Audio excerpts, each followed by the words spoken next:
بابا لباسمو نگاه قشنگه نه؟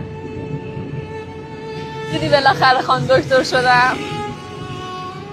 نه ما حرفای امروز تا حالا بهت نزدم توی 27 سال. این لباس تن منو میبینی؟ میدونی چرا الان تنمه؟ اون کد توصیت رو یادته؟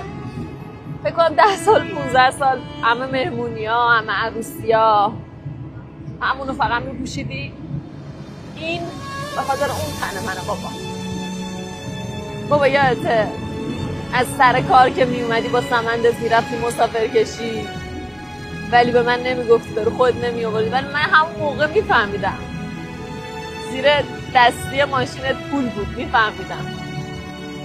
بابا من سر غذاهایی که میخوردیم یهو دندوناتو میگرفتی ولی برو خودت نمیآوردی، من میفهمیدم تو دندون درد داری ولی ترجیح میدادی من برم دندون پزشکی. بودو تا دندون درد میگرفتم منو میفرستی دکتر. بابا یادت چجوری به من انگیزه میدادی؟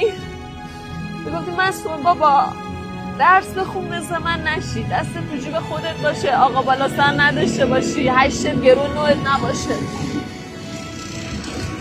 بابا من الان میخوام بهت بگم من آرزومه مثل تو باشم، همینقدر بزرگ، همینقدر شدید. منم قول میدم برسم بالا ببینه بابام دست بزنه و بگه ای بر بابا.